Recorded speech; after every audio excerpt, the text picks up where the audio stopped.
আগামীকাল মানে শনিবার। শনিবার ছিল আমার বার্থডে। আর শনিবার দিন আমার জন্য দীপা নিয়ে এসেছিল ছোট্ট ছোট্ট কিউট মিষ্টি কিছু উপহার। তার মধ্যে ছিল একটা ফ্রুট জুস, একটা পপকর্ন, আর একটা গ্রিটিংস কার্ড, আর একটা ডায়েরি। আর গ্রিটিংস কার্ডে মানে একটা কার্ড বানিয়েছিল, ওই কার্ডে একটা কথা লিখেছিল। তো আমি স্ক্রিনে দিয়ে দেবো, তোমরা দেখো, পড়ো আর কি। তো আজ 2 বছর ধরে দীপা আমাকে এই ছোট্ট সারপ্রাইজটা আমার বার্থডেতে দেয়। ও যে আমার বার্থডেটা মনে রেখে আমাকে দেয়, এটাই আমার কাছে অনেক বড়। আর ও ছোটো মানুষ হয়ে যে এরকম আমাকে ছোট্ট ছোট সারপ্রাইজ দেয়, এটাই আমার কাছে অনেক আনন্দের।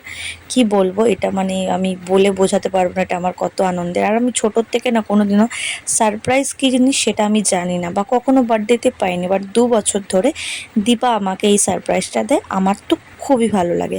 আর যতই বার্থডে থাকুক, যাই থাকুক, যে স্পেশাল দিনে থাকুক, আমার কিন্তু খাবার ডেলিভারি দেওয়া বন্ধ থাকে না। যেই দিনটাই থাকুক না কেন, আমাকে কিন্তু পার ডে খাবার ডেলিভারি করতেই যেতে হয়, সেটা যাই হোক না কেন। খাবার ডেলিভারি দেওয়ার পর আমি চলে গিয়েছিলাম হচ্ছে এটিএমে টাকা উইথড্রল করতে, কারণ বাবার কিছু টাকার প্রয়োজন ছিল। তো একটা খাবার দিয়ে গিয়েছিলাম টাকা উইথড্রল করতে, তারপরে আবার দীপাকে নিয়ে বেরিয়ে পড়েছিলাম খাবার দিতে। আর দীপা আমাকে বলেই রেখেছিল আজকে সকালে গিফটগুলো দিতে এসে, যে গুড়িয়া দিদি, তোমার সাথে কিন্তু আমি যাব।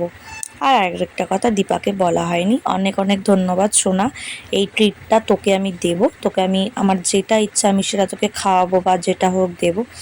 আবার বলি, আবারও দুপুরবেলা চলে এসেছিলো, তোমার জন্য গুড়িয়া দিদি আরেকটা গিফট আছে। বাট আমি জানি না কি, আমার একটু ভয় লাগছিল।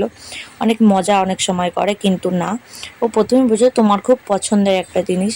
বাট এই ছোট্ট মাংকিটা, এত সুন্দর বানর ছানাটা, আমি কি বলবো, আমার ভীষণ পছন্দ হয়েছে। আমি তোকে বলেছি ওকে আমি সময় ঘাড়ে করে নিয়ে বসে থাকবো, আমার খুব পছন্দ হয়ে গেছে। তারপর চলে গেছিলাম একটু ঘরের কাজ করতে।